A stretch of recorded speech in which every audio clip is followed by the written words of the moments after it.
सास बहू का लिव इन रिलेशन। नेहा खुले विचारों वाली लड़की थी। अरे नेहा, क्या दिन में सोती है? ससुराल में ऐसा नहीं चलेगा, वहाँ तो काम करना पड़ेगा। काम जितना काम होगा कर लूंगी माँ, पर अगर कोई ये कहे कि सारा आराम छोड़कर सिर्फ काम ही करना है तो ना भी ना, मुझे नहीं करनी शादी। अरे कैसी बात कर रही हो? अच्छा चलो जाकर नहा लो, मैं नाश्ता लगा देती हूँ, फिर तुम्हें कॉलेज भी तो जाना है। नेहा कॉलेज के लिए निकल जाती है। वो सोचने लगती है कि ससुराल में वो कैसे मैनेज करेगी। क्या हुआ नेहा, परेशान लग रही हो? अरे यार, तू तो मुझे जानती है ना, मुझे अपनी लाइफ बिल्कुल परफेक्ट चाहिए, लेकिन लग नहीं रहा लोग मानेंगे। यार कहीं मेरी शादी ऐसे घर ना हो जाए जहाँ मेरी जिंदगी ही नरक हो जाए। अरे मैंने ना कल एक इंग्लिश फिल्म देखी थी, उसमें भी कुछ ऐसी ही समस्या थी हीरोइन की। अच्छा, तो फिर क्या किया उसने? उसने तो अपने होने वाले पति से साफ साफ कह दिया कि वो पहले उसके घर कुछ दिन तक बिना शादी के रह कर देखेगी, और अगर ठीक लगा तो ठीक, वरना तेरे मेरे रास्ते अलग।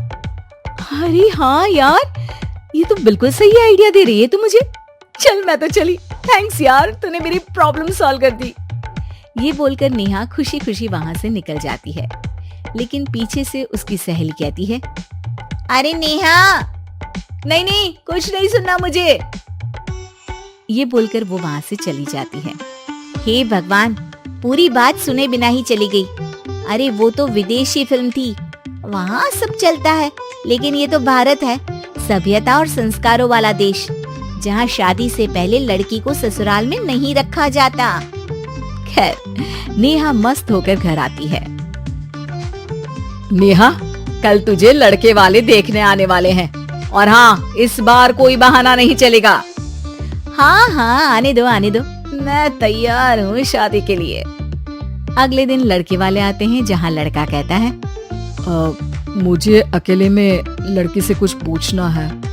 हाँ हाँ, क्यों नहीं बेटा, जाओ नेहा, घर तो दिखा दो इन्हें। नेहा भी खुश हो जाती है कि उसे मौका मिल गया है लड़के से अपनी शर्त रखने का। देखो, मुझे ना शादी से बहुत डर लगता है, पता नहीं कैसी लड़की आए, तालमेल बना पाए कि नहीं मेरे परिवार से। मैंने कई घरों में रोज का क्लेश होते देखा है। तुमने तो मेरे दिल की बात कर दी। मैं भी यही सोच रही थी कि भाई सास तो अच्छी होनी चाहिए, पति सपोर्ट करे ना करे, रहना तो पूरे दिन सास के साथ है। लेकिन मेरे पास ना इसके लिए एक बहुत अच्छा आइडिया है। अच्छा, कैसा आइडिया? क्यों ना शादी के पहले मैं कुछ दिनों तक तुम्हारे घर आकर रह लूं, तुम लोग मुझे समझ लेना, मैं तुम लोगों को समझ लूंगी। ठीक लगा तो शादी, वरना टाटा बाय बाय। क्यों? लड़के को नेहा की बात में दम लगता है। वो घर के सभी लोगों के सामने नेहा की बात रखता है। अरे पागल हो गई है क्या? ये कैसी शर्त है? अरे शादी से पहले मैं क्यों तुझे किसी और के घर भेजूंगी रहने? अरे लड़की के ख्याल तो 20 साल आगे के हैं, इतनी भी खुले विचारों वाली लड़की नहीं चाहिए हमें। अरे माँ, क्या बुरा और गलत बोल रही है ये? रहना तो हम दोनों का है ना, कल को कोई परेशानी आई तो तुम सब तो ये बोलकर निकल जाओगे कि जिंदगी तुम लोगों को ही निभानी है, तुम लोगों को जो करना है करो। तब क्या करूंगा बताओ? सबके समझाने पर वो लोग मान जाते हैं। वाह, मैं 2-3 दिनों में पैकिंग कर लूंगी, तो आकर मुझे ले जाना। और नेहा पहुंच जाती है विशाल के घर। आओ आओ, ये रहा तुम्हारा कमरा। इस घर में तुम एज अ गेस्ट रहो, लेकिन माँ तुम्हें बहू की तरह ही ट्रीट करेंगे, और तुम भी उन्हें सास की तरह ही रखना। बस फिर क्या था, शुरू हो जाता है लिव इन सास बहू का ड्रामा।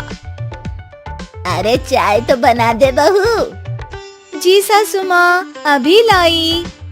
नेहा चाय लेकर आती है कि बस चाय लेकर आई हो, इसके साथ पकोड़े भी ले आती। लेकिन आपने तो बताया ही नहीं कि आपको चाय के साथ पकोड़े भी चाहिए। हाँ हाँ, अब तो पता चल गया ना। रात को खाना खाने के बाद नेहा किचन में खटर पटर कर रही होती है। क्या हो रहा है वहाँ नेहा? माँ जी, मैं ना रात को अदरक वाली चाय पीकर सोती हूँ, ये मेरी आदत है। अच्छा, तो जरा मेरे लिए भी बना देना। दोनों सास बहू रात को चाय पीती हैं। अगले दिन नेहा, मैं मंदिर जा रही हूँ, मेरी साड़ी निकाल कर बेड पर रख दे। नेहा सास के लिए साड़ी निकाल कर रख देती है। वो देखती है कि उसके आने के बाद से सास ने घर का कोई भी काम करना छोड़ दिया है। यार मैं क्या करूं? ऐसा ससुराल तो मुझे नहीं चाहिए था जिसमें मैं ही सारा काम करूं। मैं तो ऐसा घर चाहती हूँ जहाँ सास और बहू दोनों मिलकर किचन में काम करें। हे भगवान, रात को चाय पी ली, पेट में गैस बन गई, अब तो चला भी नहीं जा रहा है। मुझे तो ऐसी बहू चाहिए जो हेल्थ के प्रति कॉन्शियस हो, क्योंकि वो ठीक रहेगी तभी तो मैं ठीक रहूंगी। दोनों समझ जाती हैं कि वो लोग एक दूसरे के लिए नहीं बने हैं। अगले दिन नेहा, जरा चाय तो ले आना। नेहा चाय के साथ चिला भी बनाकर ले आती है। सास खा पीकर सो जाती है। अगली सुबह तेरी बुआ सास आ रही है, उसे मैंने तेरे बारे में बताया है। तभी वहाँ गंवार से एक महिला आ जाती है। चलो यहाँ से निकलो, कुछ नहीं है खाने के लिए, जाओ। ए नेहा, तमीज से बात करो, ये मेरी ननद यानी आशीष की बुआ है। हाय रे दैया, इतनी आकड़ वाली लड़की, अरे यही है ना जो शादी से पहले ही आकर बस गई है यहाँ पर। बस नहीं गई हूँ, बसना है या नहीं ये डिसाइड करने आई थी, लेकिन इन लोगों के रिश्तेदार इतने गंवार हैं, तो मैं तो ना कर रही इस घर में शादी। अरे भाभी, और क्या कमी थी हमारे आशीष में जो आपने ऐसी लड़की की शर्तों को मान लिया? अरे वो तो आशीष के कहने पर मैं झुक गई, वरना ऐसी लड़की को तो मैं घर में घुसने भी ना दूं।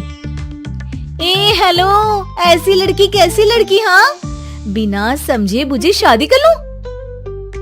अब तो समझ गई ना कि हम लोग गांव के हैं। भाभी को खाट पर सोना और रिश्तेदारों का गांव से आना जाना तो लगा ही रहना है इस घर में। हाँ हाँ, मैं तो किसी मॉडर्न घर में शादी करूंगी। ये बोलकर नेहा वहाँ से चली जाती है। अपने घर में आकर नेहा कहती है, ना माँ ना, लिव इन में रहकर देख लिया, ये गांव के लोगों का कोई भरोसा नहीं है। खैर, नेहा की शादी एक मॉडर्न घर में हो जाती है, जहाँ सास कहती है, हे नेहा, मैं टेनिस खेलने जा रही हूँ, आओ तो जूस बना कर रखना, और हाँ, वॉलनट्स और ओट्स भी बना लेना। जी माँ। माँ मॉम बोलो डार्लिंग, माँ इज ओल्ड फैशन। बेचारी नेहा सर पर हाथ रख लेती है। हे भगवान, ये सास तो सास ही होती है, गांव की हो या शहर की।